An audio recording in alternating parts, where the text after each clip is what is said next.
Hey guys and girls, I hope everybody's having a great day so far.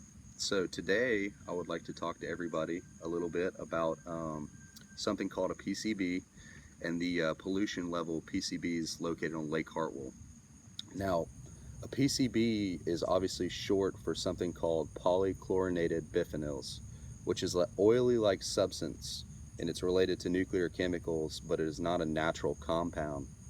Now, the PCBs are used still for electric gear and different machinery because they're so oily and they keep everything fluid and running. So a lot of the guys that were working in the electric companies back in the 1950s and 1960s used these PCBs to help everything work and make it work, more fluid.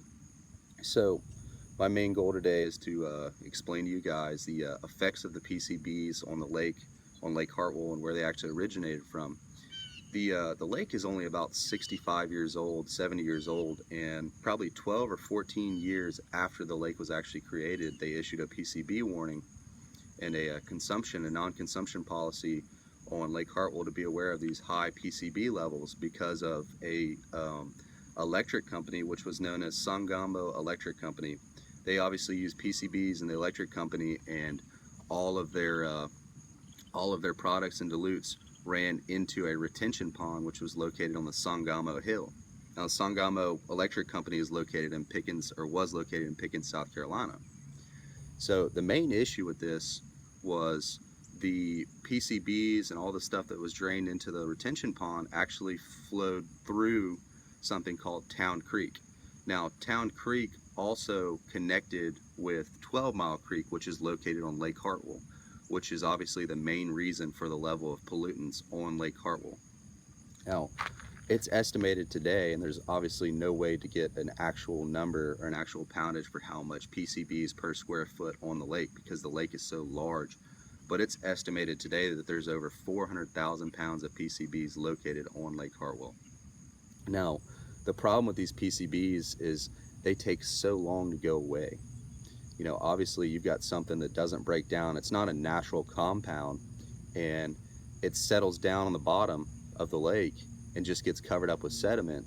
And it's a vicious cycle because if you try to dredge or you try to clean it up, all you're doing is disturbing it and moving the particles around and redistributing them. So this is a main issue. It's very hard for us to work to clean it up. So basically what we have to do today is just wait for the compound or the unnatural compound to break down. So that's obviously a main issue. But what I wanted to inform you guys about today, my main goal to inform you about, was the effect on the large predators on the lake. Like I'm sure some of you guys are familiar with striped bass and hybrid bass.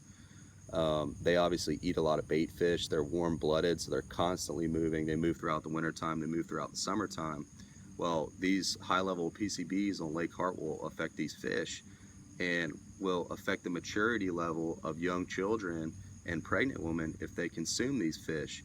So DNR and regulatory policies do their best to enforce regulation on consumption of fish on Lake Hartwell, especially the hybrids and the striped bass. So I want you guys to be very aware that they're very dangerous, and as far as consumption goes, so I would recommend definitely not consuming these fish. Now, over $100 million has gone into to efforts of cleaning up Lake Hartwell as far as the PCB levels, but it is unknown what the long-term effects are and how long these PCB levels will exist on Lake Hartwell. Obviously, 400,000 pounds is a lot to clean up. Now, because of where Sangamo Hill is located and where it drained into Lake Hartwell, um, the most affected area of the lake is obviously going to be 12 Mile Creek because of where the PCBs originated. And this 12 Mile Creek is just a small creek arm that comes off Lake Hartwell, but obviously there is more of the lake that has been affected over time as the dredging has caused the redistribution of the PCBs on the lake. So I just want you guys to be aware of the effects of this unnatural compound. As it gets into the air, it actually turns into a vapor, so it spreads quickly once it's been redistributed or once it's been diluted. Um, Anyways, I hope I helped you guys out with your understanding of PCBs, and I appreciate everybody's time. My main goal, like I said, was to teach you guys to not consume the fish, because I know a lot of you guys are probably from the upstate going to school at Tri-County, and I just want everyone to know that they're very dangerous, and there's no telling how long the long-term effect is on the PCB level of Lake Hartwell and anywhere else in the world. So just keep that in the back of your head when you're out with your friends trying to fish on the lake and whatnot, because it's a very dangerous unnatural chemical. So anyways, thank you everybody for your time, and have a great afternoon. Bye-bye.